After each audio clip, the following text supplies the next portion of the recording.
नारायणं नमस्कृत्यं नरं चैव नरोत्तमं देवी सरस्वती व्यासं ततो जयमुदीरयेत्। हरे कृष्णा। आप सभी वैष्णव भक्तों का सादर प्रणाम है। तो आप सभी का स्वागत है श्री विष्णु पुराण कथा श्रृंखला में। तो अभी तक हमने 10 अध्याय का श्रवण किया। आज हम 11वें अध्याय का श्रवण करेंगे। ध्रुव का वन गमन और मारीची आदि ऋषियों से भेंट। श्री पराशर बोले, हे मैत्रेय, मैंने तुम्हें स्वयंभू मनु के प्रियव्रत एवं उत्तानपाद नामक 2 महाबलवान और धर्मज्ञ पुत्र बतलाए थे। हे ब्राह्मण, उनमें से उत्तानपाद की प्रियसी पत्नी सुरुचि से पिता का अत्यंत लाडला पुत्र उत्तम नामक पुत्र हुआ। हे द्विज, उस राजा की 2 सुनीति नामक राजमहिषी थीं। उसमें से उनका विशेष प्रेम ना था। उसका पुत्र ध्रुव हुआ।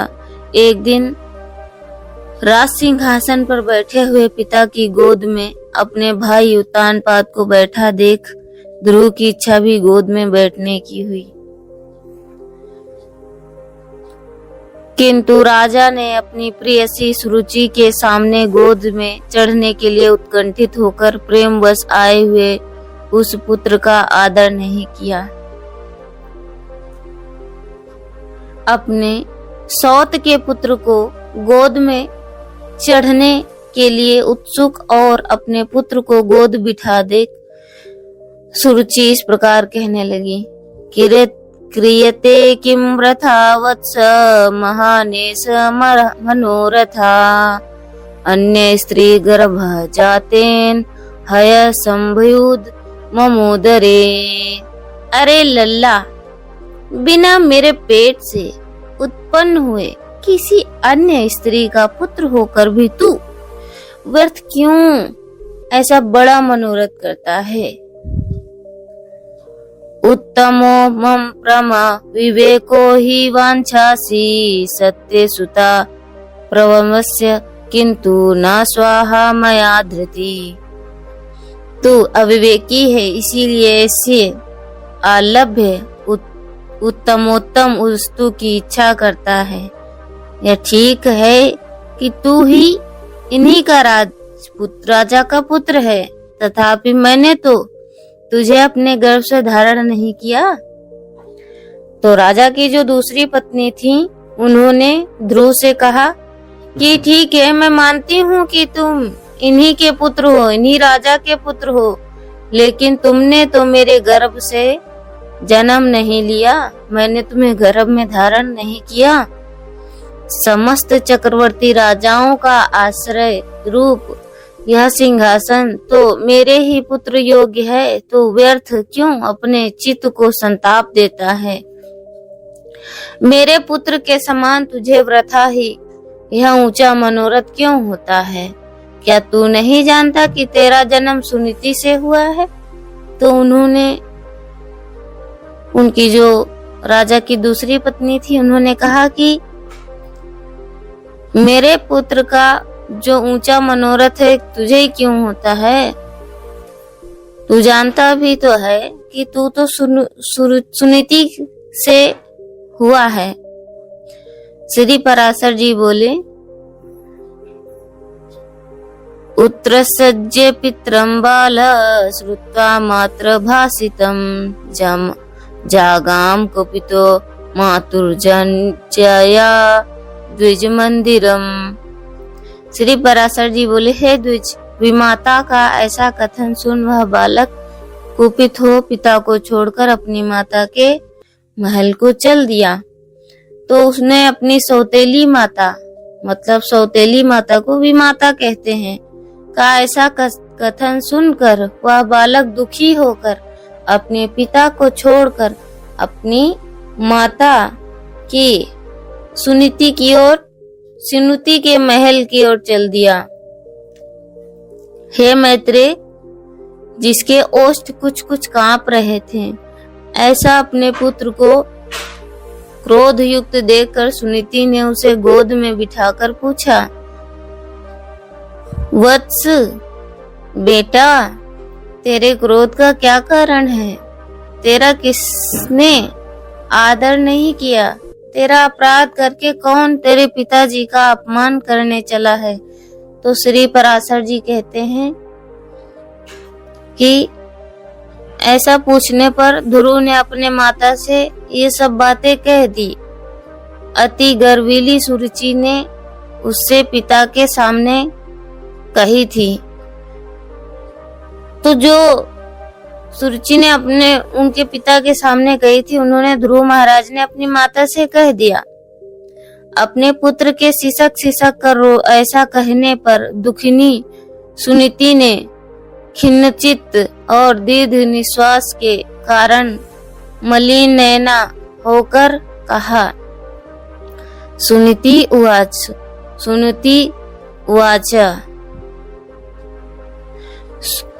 सुनीति बोली, बेटा, सुरुचि ने ठीक ही कहा है, अवश्य ही तू मंद भाग्य है।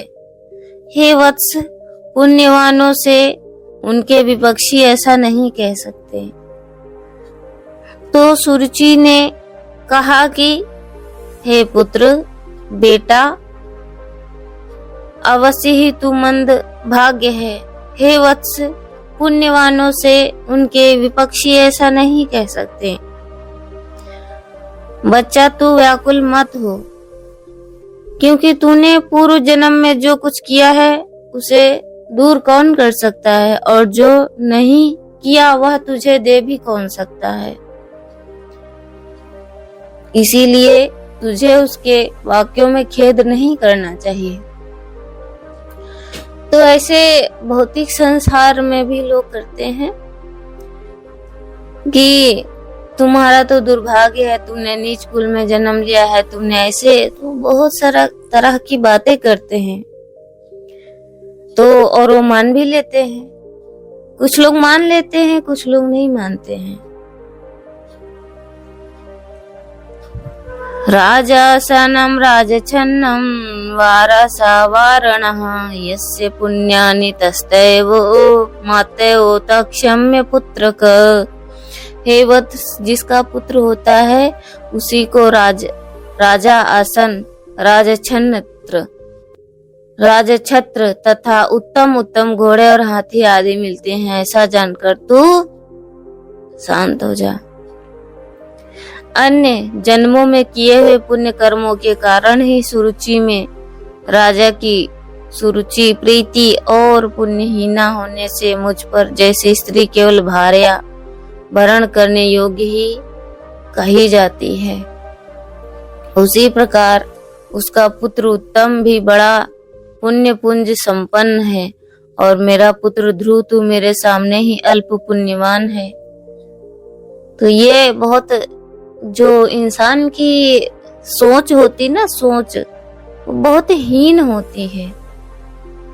कि कहेंगे तुम्हारे भाग्य बड़े हैं, तुमने उच्च कुल में जन्म लिया है। तो ऐसे ही ध्रुव की माता भी उनसे कह रही हैं कि जो उनका पुत्र है वो पुण्य पुंज संपन्न है और तू अल्प समान पुण्यवान है। तथापि बेटा, तुझे दुखी नहीं होना चाहिए, क्योंकि जिस मनुष्य को जितना मिलता है वह अपनी ही पूंजी में मग्न रहता है। और यदि सुरुचि के वाक्यों से तुझे अत्यंत दुख ही हुआ है तो सर्व फलदायक पुण्य के संग्रह करने का प्रयत्न कर। तू सुशील, पुण्यात्मा, प्रेमी और समस्त प्राणियों का हितैषी बन, क्योंकि जैसे नीची भूमि की ओर ढलकता हुआ जल अपने आप ही पात्र में आ जाता है, वैसे ही सत्पात्र मनुष्य के पास स्वतः ही समस्त संपत्तियां आ जाती हैं। तो उनकी माता ने कहा कि तुम अपने पुण्य, जो पुण्य से फल हैं, उसको इकट्ठा करो। तो जैसे ढलान में ढलकता हुआ जल अपने आप ही पात्र में आ जाता है, वैसे ही सत्पात्र पुरुष के मनुष्य के पास स्वतः ही समस्त संपत्तियां आ जाती है पुण्य कर्म से। ध्रुव उवाच, तो ध्रुव जी बोले, अम्ब यत्वमिदं प्रत्य प्रश्माय वचो मम नैत्य ध्रुवश्च भिन्ने हृदय मम तिष्ठति।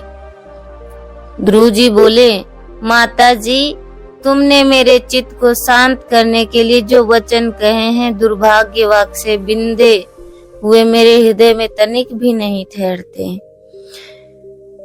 इसीलिए मैं अब वही प्रयत्न करूंगा जिससे संपूर्ण लोकों से आदरणीय सर्वश्रेष्ठ पद को प्राप्त कर सकूं। राजा की प्रेयसी तो अवश्य सुरुचि ही है और मैंने उसके उदर से जन्म भी नहीं लिया, तथापि हे माता, अपने गर्भ में बढ़े हुए मेरा प्रभाव भी तुम देखना। उत्तम जिसको उसने अपने गर्भ में धारण किया है मेरा भाई ही है। पिता का दिया हुआ राजासन ही प्राप्त करे, भगवान करे ऐसा ही हो। माताजी, मैं किसी दूसरे के दिए हुए पद का इच्छुक नहीं हूँ, मैं तो अपने पुरुषार्थ से ही उस पद की इच्छा करता हूँ जिसको पिताजी ने भी नहीं प्राप्त किया। तो ध्रुव जी ने बहुत सुंदर उदाहरण दिया अपनी माता को, कि कह रहे हैं कि माता जी, मैं किसी दूसरे का दिया हुआ पद का इच्छुक नहीं हूँ, कि किसी दूसरे की संपत्ति से मैं कोई इच्छुक नहीं हूँ। और ध्रुव कह रहे हैं कि मैं तो अपने पुरुषार्थ से उस पद की इच्छा करता हूँ जिसको पिताजी ने भी प्राप्त नहीं किया। तो हर व्यक्ति को अपनी संपत्ति इकट्ठी करनी चाहिए। पिता की संपत्ति पर तो अधिकार सभी का होता है और पिता की संपत्ति पर सभी अभिमान करते हैं, लेकिन ऐसा करना चाहिए कि अपने पुरुषार्थ से, अपने पुण्य से अपनी संपत्ति इकट्ठी करनी चाहिए, जिससे पिता को आप पर अभिमान हो। तभी कह रहे हैं कि मैं दूसरे का दिया हुआ पद का इच्छुक नहीं हूँ, अपना पद, अपने पद की इच्छा करता हूँ जो पद पिताजी ने भी नहीं प्राप्त किया। माता से इस प्रकार कहकर ध्रुव उसके महल से निकल पड़ा और फिर नगर से बाहर आकर बाहरी उपवन में पहुंचा। वहां ध्रुव ने पहले ही आए हुए 7 मुनीश्वरों को कृष्ण मर्ग चरम के बिछौनों से युक्त आसन पर बैठे देखा। उस राजकुमार ने उन सबको प्रणाम कराती नम्रता और समुचित अभिवादन पूर्वक उनसे कहा। ध्रुव ने कहा, हे महात्माओं, मुझे आप सुनीति से उत्पन्न हुआ राजा उत्तानपाद का पुत्र जाने मैं आत्मग्लानि के कारण आपके निकट आया हूँ। तो राजकुमार, अभी तो तू 4-5 वर्ष का बालक है, अभी तेरे निर्वेद का कोई कारण नहीं दिखाई पड़ता, तुझे कोई चिंता का विषय भी नहीं है, क्योंकि अभी तेरा पिता राजा जीवित है और हे बालक, तेरी कोई वस्तु खो गई है ऐसा भी हमें दिखाई नहीं देता, तथा हमें तेरे शरीर में भी कोई व्याधि नहीं दिख पड़ती। फिर बता, तेरी ग्लानि का क्या कारण है? तो श्री पराशर जी कहते हैं, तब सुरुचि ने अपने उससे जो कुछ कहा वह सब उसने कह सुनाया। उसे सुनकर ऋषिगण आपस में इस प्रकार कहने लगे, अहो, छात्र तेज कैसा प्रबल है, जिससे बालक में भी इतनी अक्षमा है कि अपनी विमाता का कथन उसके हृदय से नहीं टलता। हे क्षत्रिय कुमार, इस निर्वेद के कारण तूने जो कुछ करने का निश्चय किया है, यदि तुझे रुचे तो वह हम लोग से कह दे। और हे अतुलित तेजस्वी, यह भी बता दे कि तेरी क्या सहायता करें, क्योंकि हमें ऐसा प्रतीत होता है कि तुम कुछ करना चाहते हो। तो ध्रुव जी कहने लगे कि हे द्विश्रेष्ठ, मुझे ना तो धन की इच्छा है और न राज्य की। मैं तो केवल उस स्थान को चाहता हूँ जिसको पहले कभी किसी ने ना भोगा हो। हे मुनि श्रेष्ठ, आपकी यही सहायता होगी। आप मुझे भली प्रकार बता दें कि क्या करने से यह सबसे अग्रण्य स्थान प्राप्त होगा। तो मरीचि ने कहा कि राजपुत्र, बिना गोविंद की आराधना किए मनुष्य को वह श्रेष्ठ स्थान नहीं मिल सकता, अतः तू श्री अच्युत की आराधना कर। अत्रि बोले, जो परा प्रकृति आदि से भी परे हैं, वे परम पुरुष जनार्दन जिससे संतुष्ट होते ही उसी को वह अक्षय पद मिलता है, यह मैं सत्य सत्य कहता हूँ। अंगिरा ने कहा,